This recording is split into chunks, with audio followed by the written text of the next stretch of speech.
It ain't easy being right. Yesterday we reported that Kevin Love was signing with the Heat. It became official today, so anyone who doubted me, I told you. But second, Cody Zeller is now signing with the Heat, coming from, I believe it is Tim Reynolds. And the Heat have 13 players on the roster, technically 15, but two of those guys are two-way contracts, Orlando Robinson and Jamal Cain. Now, if you guys look currently, Tim Reynolds of the, let me get this correct, the Associated Press. So, that's a reputable source. Cody Zeller is targeting signing with the Heat. So, round of applause. Cody Zeller and Kevin Love come to town. And we said Kevin Love was coming here because out of all the teams that were interested, no other team could give Kevin Love the opportunity that the Heat could, which is a chance, maybe even the start, but at the very least, he was probably going to be co-sixth man. Okay, he was going to be either the sixth or seventh guy in the rotation.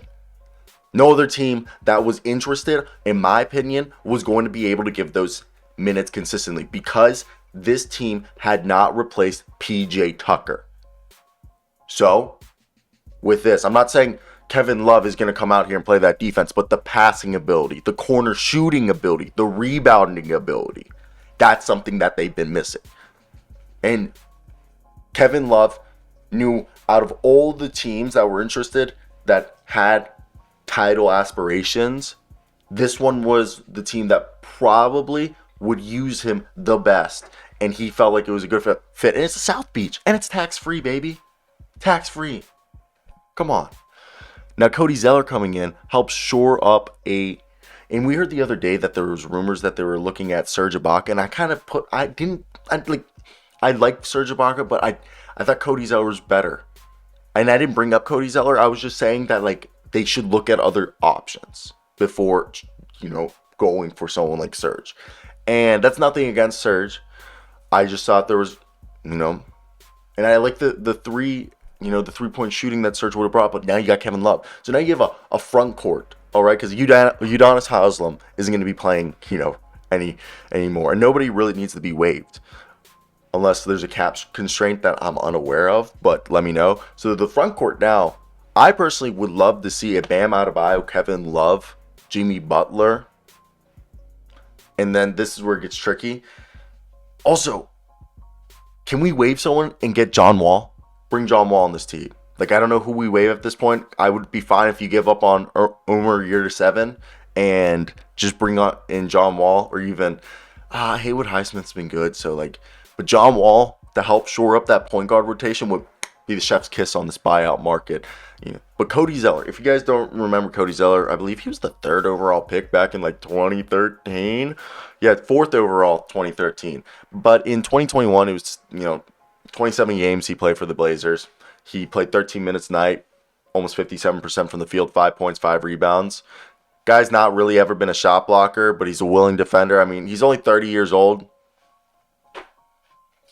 I think Cody Zeller would fit in nicely here. Really, he doesn't shoot threes, really. He's just, can rim run, play, D, good locker room guy. But Adebayo, Kevin Love, and my man, Cody Zeller, are going to be the new front court for the Heat. And I think that's really good. And again, I think there's John Wall out there. Or even Patrick Beverly. You've gotten two guys, we even reported 3 days ago that the Heat were prioritizing getting 2 front court guys over Pat Bev and John Wall or Russell Westbrook. But Russell Westbrook, John Wall, and Pat Bev are still out there. And in my opinion, this is just me, all right? If I was the Miami Heat, I personally think that they should consider maybe waiving somebody and,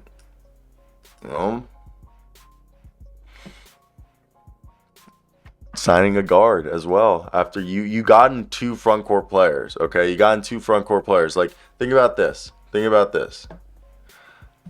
I don't think you can waive Haywood Highsmith, but this is where it gets difficult. Haywood Highsmith's been good. And like, this is like everyone fucking plays.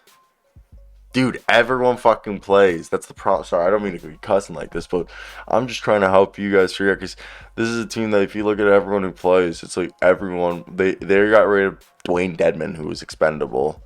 Jovic, he's young. You can't. Jamal Cain and Orlando are on two ways. Then you got yourself. Yeah. Just Strus has played the most games. Then Adebayo, Martin, Vincent, Hero, Lowry, Butler, Highsmith. You can't move anyone. The only person is like, you would have moved Duncan Robinson. Can we just stretch and waive Duncan Robinson at this point? Heat Nation. Serious question. Serious question. The only contract that's expendable. Would you do this? Stretch and waive. Or waive and stretch Duncan Robinson. We just tell Duncan Robinson, I guess for the next 20 years, we'll just give you $1 million. I don't even know how you would do this. But basically, I know this is a preposterous idea. I know this is...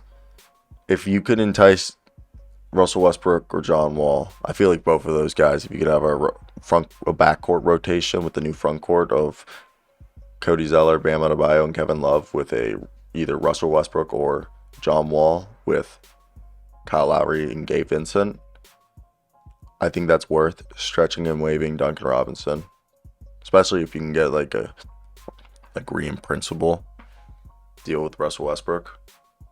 The stretch and wave him. I'm serious. I feel like that would make a huge difference.